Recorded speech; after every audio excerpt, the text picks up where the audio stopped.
Muy buenos días, nos encontramos aquí en la Secretaría de Desarrollo Social de Aguascalientes con el secretario Paulo Martínez. Paulo, muchas gracias por recibirnos, secretario. No, al contrario, muchas gracias. Bienvenidos. Oye, pues platicar un poquito del trabajo que está desarrollando el gobierno del estado de Aguascalientes, que nos puedas, desde tu área, que nos puedas comentar qué es lo que están haciendo. Bien, mira, pues comentarte que la Secretaría de Desarrollo Social en el estado tiene 8 programas con diferentes características. No es una secretaría que tenga la función de ser una secretaría asistencialista, sino que la secretaría se ha conformado más a hacer un trabajo en el desarrollo y el índice de crecimiento de las personas, ¿no?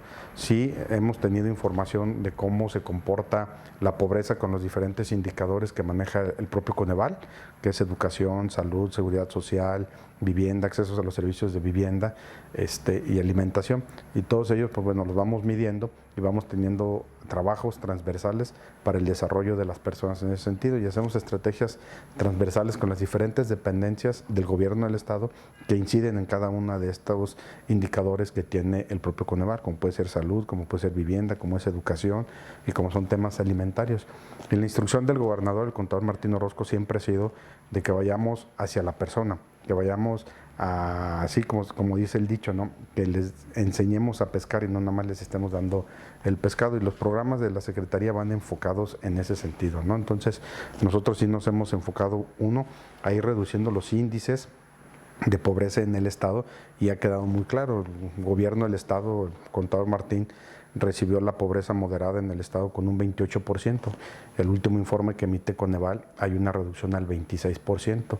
En la pobreza extrema se recibió el estado en el 2016 con el 2.2% y ahorita la tenemos con el 1.1%. Entonces, las acciones, las políticas públicas y el trabajo que se viene haciendo dentro de la Secretaría, así como la parte transversal, pues ha incidido en la disminución de la pobreza en el estado. Entonces, con esta disminución también nos obliga a nosotros a ser más precisos y más exactos en el trabajo que venimos haciendo. Por eso hemos diseñado 2 trabajos importantes. Los 2 van enfocados en la misma vertiente, que es el poder ponerle nombre, apellido y domicilio a cada una de las carencias que tiene la gente. El Coneval te da de manera porcentual la pobreza y te dice de manera numérica, pero no te dice quiénes son. O sea, te dice: en esta zona hay problemas alimentarios, en esta zona son problemas de vivienda, en esta zona son problemas de educación.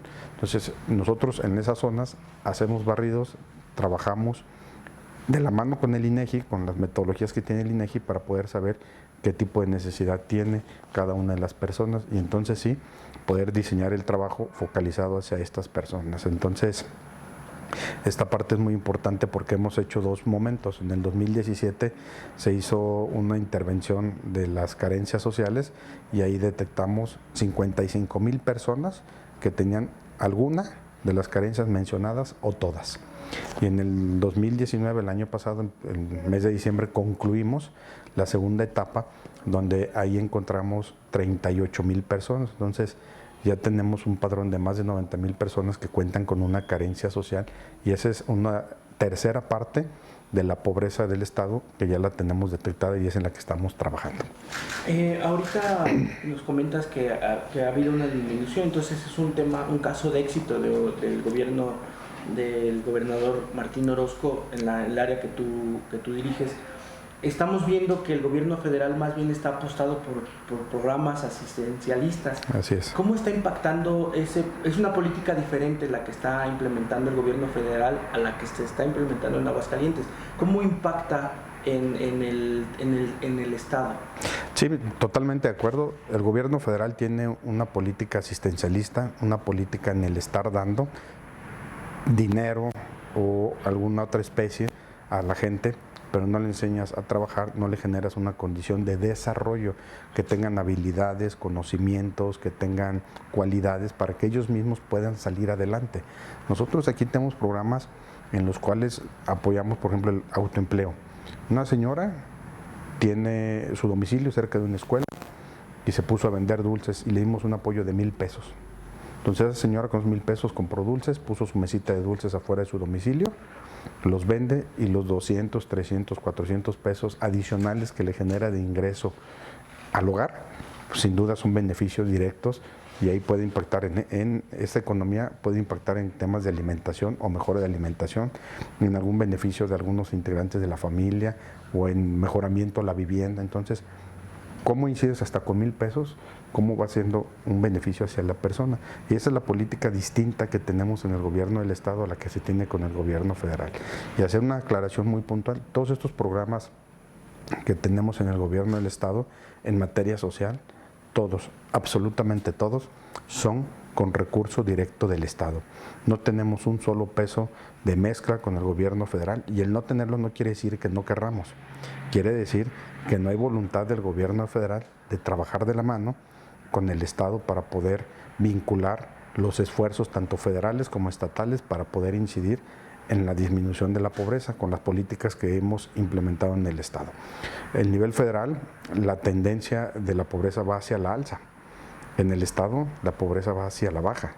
Y nos obliga a tener mayores atención y ser más precisos en el trabajo que se tiene que hacer para que no se nos revierta estos indicadores no se reviertan, ¿no? Entonces, sí es muy importante el trabajo que tenemos que hacer, muy bien incidido entre las personas, pero sobre todo focalizando que la gente sí salga con los indicadores de pobreza.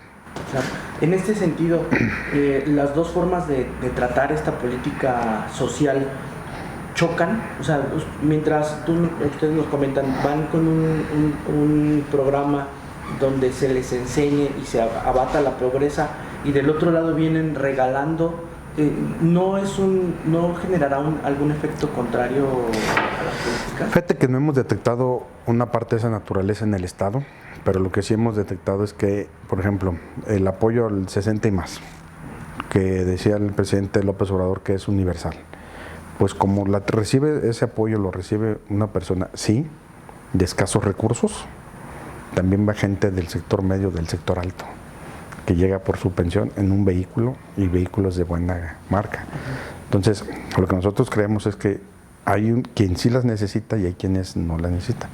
Entonces, ahí estamos teniendo como una desvío de recursos, porque ese recurso debería de tener otra connotación y otra focalización, pero el presidente dice que es universal, pues hay que darlos a todos, ¿no? El tema de los jóvenes construyendo el futuro, pues bueno, no trabajan, no participan, nomás reciben su dinero, pero no lo están invirtiendo en un desarrollo personal, lo invierten en cuestiones de tecnologías, en cuestiones de juegos, en otro tipo de cuestiones. Entonces, yo creo que son los contrastes, ¿no?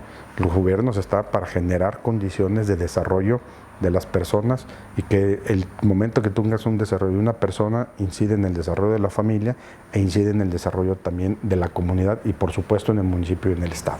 Se ha visto mucho, bueno, es una opinión, un actuar hasta cierto punto mezquino del gobierno federal, en donde solamente pareciera que siguen en campaña. Ustedes han detectado, en otros estados nos han comentado, que pues más bien de este tipo de recursos han estado armando un padrón propio y también muy preciso, ¿no? Necesitamos en tal estado tanto, y sobre todo en los gobiernos de oposición como es han estado muy insidiosos en generar un padrón que les permita en las elecciones intermedias tener un mayor crecimiento. ¿En Aguascalientes ha sido así? Yo creo que le han apostado más al sureste. En el sureste, en estados como Tabasco, Puebla, Veracruz, Chiapas, se ve cómo se van las cantidades enormes de dinero hacia estos estados con esa visión, con ese objetivo de poder tener cautivos ciertos sectores de la sociedad para que puedan ser en su momento vinculados a temas electorales, y yo creo que eso es lo que no está correcto. Por eso los índices de pobreza a nivel nacional van creciendo. Entonces, aquí en el estado es distinto, aquí hay otro nivel socioeconómico y sociocultural de la gente que sí te permite ser cada vez más exigente. La sociedad te exige cada vez más tener un mejor nivel de vida, un mejor nivel en el municipio, en el estado. O sea, tú recorres el municipio, te exigen limpieza, te exigen seguridad, te exigen empleo, te exigen mejores condiciones, y eso es lo que hace que el estado tenga este crecimiento, ¿no? Entonces yo creo que la parte aquí del que no puede entrar este tipo de políticas en el estado es porque no hacen empatía con el sector social de Aguascalientes. Ahora, en esta coyuntura del país también no es inevitable tocar el tema de los feminicidios. Aguascalientes pues, es un estado tranquilo y sin embargo es un tema que no hay que no hay que dejar. ¿Ustedes qué es lo que están haciendo en esa materia? Bueno, aquí el Estado tiene un área de instancia de atención a la mujer. El Estado es muy respetuoso en estos temas y busca generar condiciones de desarrollo también en los diferentes espacios de las mujeres. Entonces, el Estado en materia de feminicidios es un Estado que no tiene esa connotación, no tiene esa tesitura. Sí surgen algunos problemas, pero se actúa de manera pronta por la parte de las autoridades de seguridad y de procuración de justicia. Entonces el Estado ha estado tranquilo y no se permite, aunque estás cerca de Guanajuato, estás colindando con Zacatecas, estás colindando con los altos de Jalisco que tienen problemas fuertes de seguridad, donde municipios que colindan con el Estado ha habido enfrentamientos fuertes, pues el Estado tiene una contención de seguridad muy importante a todo su alrededor. Sí, en este sentido, ¿el Estado se va a sumar a la iniciativa del 9 de marzo? El Estado está sumado al respeto de las mujeres, el respeto y derecho de las mujeres. Sé que no es tu área, pero por ejemplo ha habido el gobernador como presidente de la UAN, ha estado tratando mucho el tema de salud y en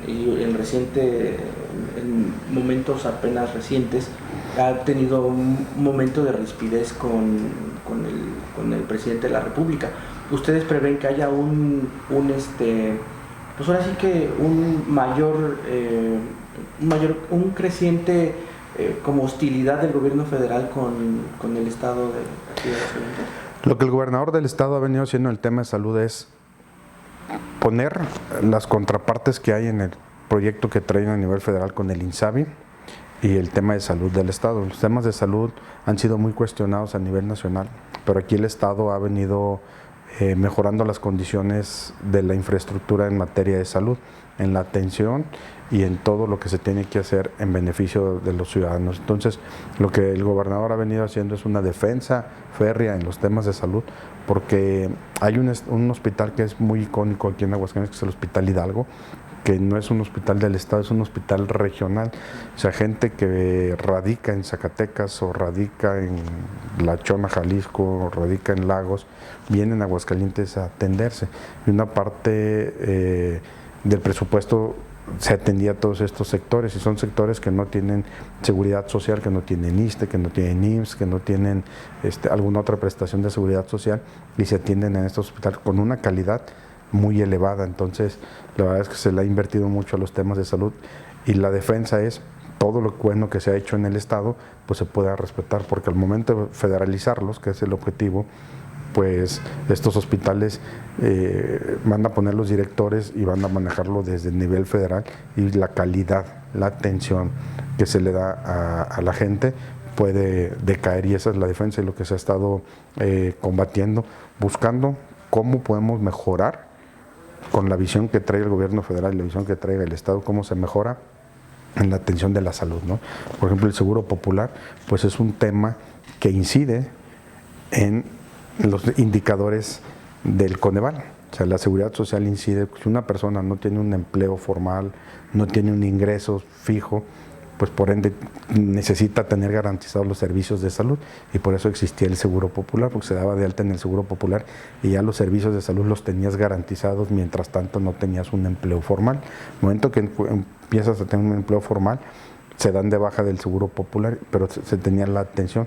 Entonces, la defensa del seguro popular también va en ese sentido, ¿no? En el estado hay 380,000 personas que estaban inscritas en el seguro popular, que dejó de existir el 31 de diciembre, pero el gobernador tomó la decisión de seguirlos atendiendo a todos esos 380 familias que estaban inscritas, para que puedan seguir teniendo los servicios de salud. Entonces, es una defensa de la salud en el estado, pero que se pueda complementar con temas federales. Sí vemos una parte de cerrazón del gobierno federal, que es el modelo que ellos traen y ningún otro más, y es una imposición.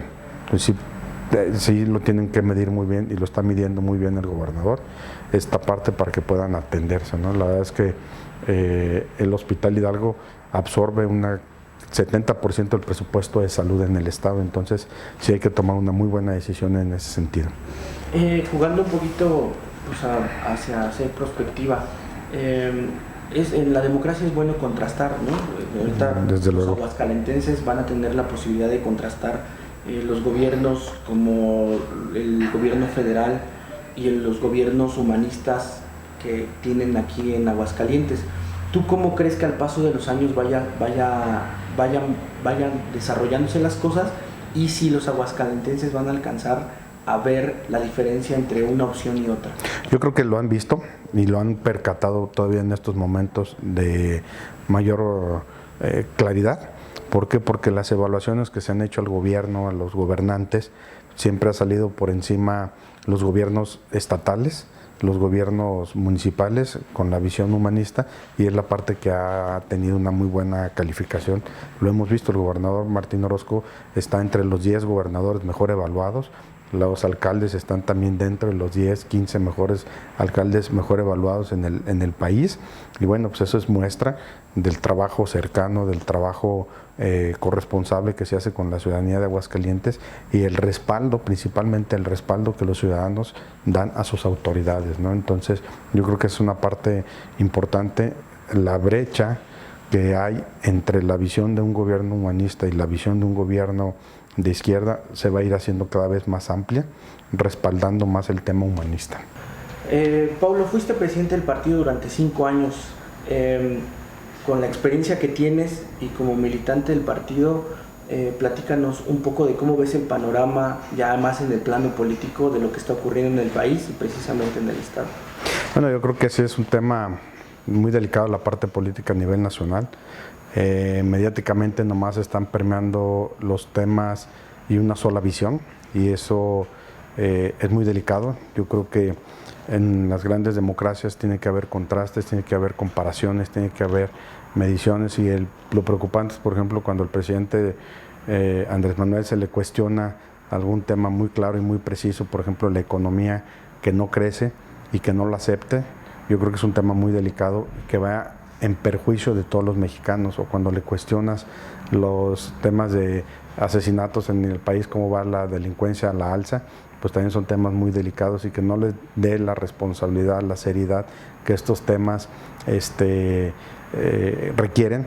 Pues la verdad es que esto va en detrimento de todos los mexicanos. Podemos diferir en muchas cuestiones, podemos debatir en muchos temas, pero hay temas que son prioritarios y de manera importante que nos deben interesar a todos, que es la seguridad, que es la salud, la educación y la economía.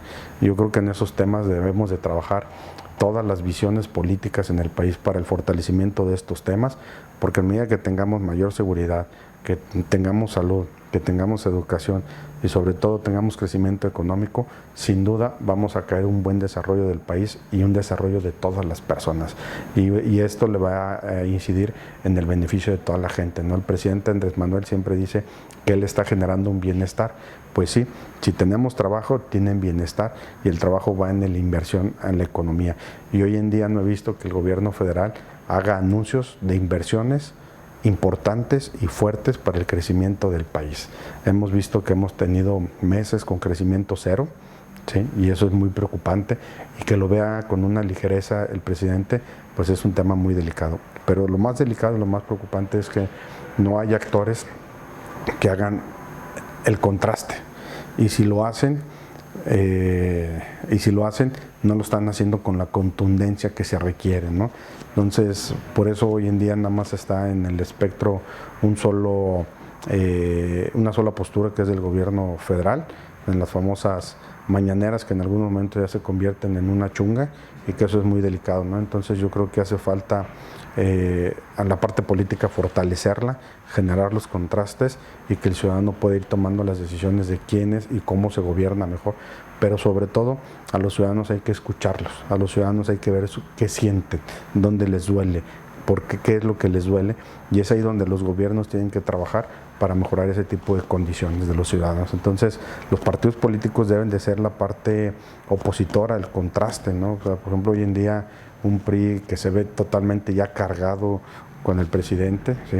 Que son de Morena, o son los famosos Primor, y cada vez se ve que están hacia ese lado, ¿no? Entonces el presidente ya cada vez va cayendo su popularidad, pero también va decayendo de manera muy lenta, ¿no? Entonces yo creo que hace falta los contrastes, ¿no? Y el Partido de Acción Nacional tiene esa ventana, tiene esa oportunidad de ser un contraste importante, pero tiene que estar diario,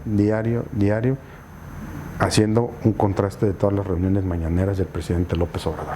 Ahí tú comentabas de que la caída de la popularidad del presidente ha sido lenta, y hablas más o menos de cómo puede ser. ¿Tú crees que en el momento en el que la gente se dé cuenta de que lo que está haciendo el gobierno federal le está afectando mucho, sea demasiado tarde? ¿A qué voy? Se vienen las elecciones intermedias del 21, donde no luce un panorama sencillo. Sin embargo, ¿crees que la gente se dé cuenta del error que se cometió para ese momento? El 2021 es un año electoral sumamente importante para todo el país, porque ahí es la primera evaluación al presidente López Obrador. Y yo creo y espero que los ciudadanos van a tener ya una decisión muy importante. Al nivel como empezó, arriba de 7 puntos de evaluación, de aprobación del presidente, a un 52% que está ahorita, un 5.2% que está ahorita, pues quiere decir que está perdiendo la confianza de muchos ciudadanos. Para el proceso electoral falta 1 año y medio, entonces puede caer todavía más. Yo espero y creo que puede haber sorpresas en ese año, principalmente en el país de la zona centro-bajío hacia el norte. Es la parte que pudiera haber ahí una sorpresa importante, y lo importante aquí es quitarle las mayorías en la Cámara. Primero la Cámara de Diputados. La Cámara de Diputados es un proceso sumamente importante y tiene que haber una habilidad política magistral para poder construir un proyecto político hacia el 2021 con un gran éxito, y que vaya a ser el contraste y el contrapeso del gobierno federal, Andrés Manuel, y que Andrés Manuel entienda que tiene que hacer, que no puede caer en que nada más es su versión y solo es su visión, sino que hay diferentes visiones y que se tienen que consensar, se tiene que dialogar, se tiene que escuchar a todas las voces, y esa es la habilidad que debe tener un gran líder para poder tener estabilidad. ¿Qué necesita hacer el PAN para ser todavía más, para ser eficaz en esta parte de comunicar y contrastar? Yo creo que el PAN ha perdido 2 momentos o 2 acciones que eran muy importantes. Uno, el sector empresarial y una parte del sector eclesiástico era muy afín hacia el panismo. Ha perdido contacto con esos sectores, y sobre todo el salir a la calle. Creo que hace falta que el PAN esté en la calle, que el PAN esté en los cruceros, que el PAN esté entregando información en los semáforos a los ciudadanos y escucharlos en esos momentos. Habrá cuestionamientos, habrá críticas, y habrá que ser muy sensibles en saber escuchar a los ciudadanos, pero saber hacer el contraste de la situación que vive el país contra las administraciones que fueron emanadas de Acción Nacional en el tema federal, y como también en los gobiernos estatales y municipales, ¿no? Yo creo que hubo en el 2017, 2015, 16 y 17 hubo una gran confianza hacia el PAN, porque fue ganando varios estados. Llegamos a tener casi una tercera parte del país gobernada por Acción Nacional. Ahorita hay 9 gobernadores, casi una tercera parte es gobernada por Acción Nacional en el país, y yo creo que tiene que fortalecerse para que se refrenden esos 9 estados y se ganen algunos más, que tiene que hacer acciones para que generen un beneficio de los ciudadanos. Entonces el contraste es muy importante, y utilizar todos los espacios. Si el PAN tiene que hacer mañaneras, que haga mañaneras también para contrarrestar, y que esté en la paleta mediática, en el contraste de la información día a día, cuestionando también el actuar del gobierno federal. Ahí hablas del desencanto de estos sectores, y sin embargo yo puedo visualizar que el desencanto puede ser en los gobiernos federales del PAN trajeron estabilidad económica al país, y es curioso cómo fue el desencanto de los empresarios cuando hubo estabilidad económica, que alcanzó incluso para el gobierno de Peña Nieto mantener más o menos estables. Y lo mismo la iglesia, ¿no? La parte religiosa, que hoy vemos pues intentos muy serios por ejemplo, impulsar el tema de matrimonios igualitarios, aborto, todos esos temas que son delicados para este sector. ¿No crees que estos sectores se equivocaron al momento de poder desesperarse o desencantarse de lo que se venía haciendo? Porque sin duda hay errores, sin embargo, ya viéndolo de otra forma, los errores de hoy en un corto plazo son más grandes que los errores que se cometieron en otro momento.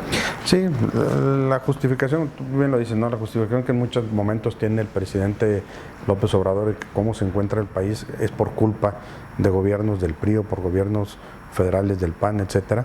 Yo creo que esa es una irresponsabilidad por parte de él. Y segundo, es este trabajo que se está realizando por parte de estos sectores, el empresarial o el eclesiástico, es donde ha perdido el acercamiento al PAN. Entonces, si el PAN se acerca con estos sectores, los escucha, ¿sí?, y hace estos contrastes también, sin duda generará la confianza.